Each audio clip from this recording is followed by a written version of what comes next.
నమస్తే.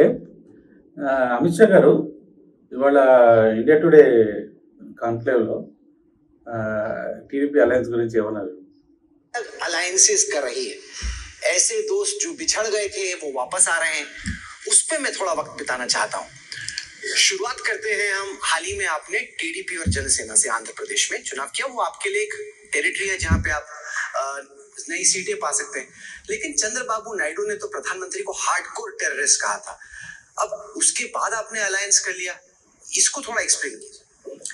देखिए, चंद्रबाबू जी को अलायंस से हमने नहीं निकाला था, उन्होंने तय किया था कि हम एनडीए के साथ नहीं रहेंगे, उनका फैसला था। हार्डकोर टेररिस्ट कहा नहीं कहा मुझे मालूम नहीं है, अगर कहा होगा फिर जनता के पास गए, चुनाव हारे, अब समझ आ गई, आप हमारे साथ आए हैं, स्वागत है वही सबका। जगन रेड्डी ने तो राज्यसभा में इतनी सारे बिल्स पे, इतने सारे अलग अलग मुद्दों पे తెలిసి వచ్చింది. అందుకనే ఎరగజేగి ఎందుకురా బాబు ఈ నరేంద్ర మోడీతోటి పెట్టుకోవడం బాగా తొక్కాడు, మామూలుగా తప్పలేదు పాతాళంలోకి అని చెప్పి తెలిసి ఎరగొచ్చాడు. ఇప్పుడు ఈ క్యాండిడేటు ఏ విధంగా ప్రజల్ని ఒప్పిస్తాడు అనే దగ్గర క్వశ్చన్ మార్క్. ఇప్పుడు పొగడాలి, నరేంద్ర మోడీ గారు పొగడాలి, ఏమేమి పొగుడుతాడు? చంద్రబాబు నాయుడు అయితే చంద్రబాబు నాయుడు వెనక నుంచి చాలా ఏవో చేస్తున్నాడు, తెలంగాణలో ఏదో బెనిఫిట్ చూపిస్తున్నాడు. ఫస్ట్ నుంచి కూడా తెలంగాణని పండగ పెట్టాడు ఆంధ్ర కోసం అని చెప్పి.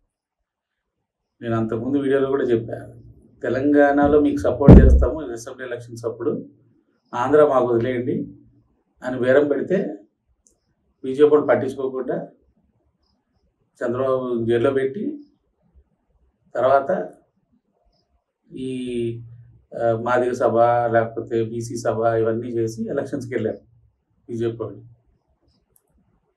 లేకపోతే నాకు బెనిఫిట్, తెలంగాణ బెనిఫిట్ నీకు నాకు ఆంధ్రాలో ఇవ్వమని, నువ్వు ఆంధ్రాకి రావద్దని చెప్పి చెప్పాడు. సో ఇప్పుడు ఏంటంటే, ఇప్పుడు కేసీఆర్ ఇది మన రేవంత్ రెడ్డి వచ్చాడు కాబట్టి రేవంత్ రెడ్డి త్రూ ఏదో గూడుపుటాన్ని నడిపిస్తున్నాడని చెప్పని ఆల్రెడీ న్యూస్లు వచ్చేసినాయి. నిన్న నువ్వే చేసిన వీడియోలో నేను పెట్టాను, ఆ న్యూస్ పేపర్లో ఆ చిత్రగుప్త ఛానల్లో అతను బాగా చూపించాడు, అది నేను నిన్న చూపించాను కదా. సో సీక్రెట్గా రేవంత్ రెడ్డిని కలిశాడు చంద్రబాబు. ఏం చెప్పాడు నేను అనుకోవడం, నేను మొన్న నేను చెప్పింది ఏంటంటే, మేబీ కాంగ్రెస్ ప్రభుత్వం రేపు ఎలక్షన్స్ తర్వాత కూల్చేసి, చీఫ్ మినిస్టర్ కూల్చేసి బయటకు వచ్చి ఈ పథకాలు మేము అట్లేవురా బాబు, డబ్బులు లేవు, కాంగ్రెస్లో ఉన్నంతసేపు ఈ పథకాలు నేను ఇవ్వాలి, దాని బదులు బయటకు వచ్చేసి సపరేట్ పార్టీ పెట్టుకుంటాడో లేకపోతే ఏం చేస్తాడో, సపరేట్గా గవర్నమెంట్ ఫామ్ చేస్తాడేమో, ఇక్కడ కర్ణాటకలో కూడా అదే ప్లాన్ జరుగుతుందని అనుకున్నా. ఈ కేసీఆర్ ఈ కవితని అరెస్ట్ చేయడానికి సహకరించమని ఏమైనా చెప్పాడా, లేకపోతే ఇవాళ జరిగిన పరిణామం చూస్తుంటే ఇది కూడా క్వశ్చన్ మార్క్ ఉంది. ఈ పాలిటిక్స్ అంటే ఇట్లాగే ఉంటాయి. అంటే ఇప్పటిదాకా ఏంటంటే మనం అందరం వాజ్పేయి లాగా ఉంటారా, బీజేపీ అంటే వాజ్పేయి ఈ చంప మించి కొడితే ఆ చంప చూపిస్తారు, కొడుతూనే ఉండొచ్చు బాస్, కరెంట్ లీడర్షిప్. మీరు చాణక్య నీతిని మా మీదే, హిందువుల మీదే ఉపయోగించారు.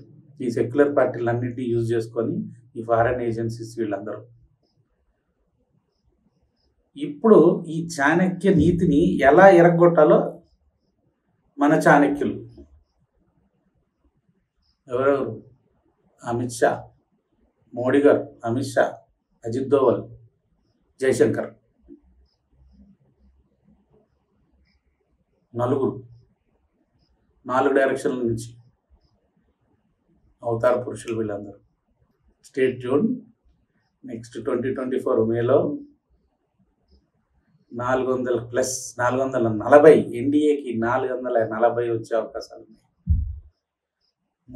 బీజేపీకి మోర్ దెన్ 370. More than 370. రచ్చ ఉంటుంది. ఈ పార్టీలన్నీ దుకాణం బంద్ చేసుకొని ఎక్క భజన చేసుకోవాలి.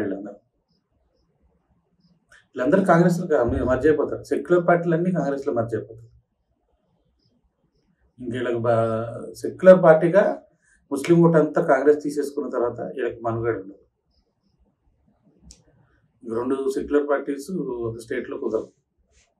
ఎందుకంటే వితౌట్ ముస్లిం ఓట్ ఇంకా సెక్యులర్ ఏముంటుంది? వాళ్ళకి ముస్లిం ఓట్ కోసమే ఈ సెక్యులర్ పార్టీ పెట్టుకుంది. సో దుకాణం బంద్, బీఆర్ఎస్ పార్టీ క్లోజ్. తెలంగాణలో తొందరలో మంగళం పాడేయచ్చు. జై హింద్.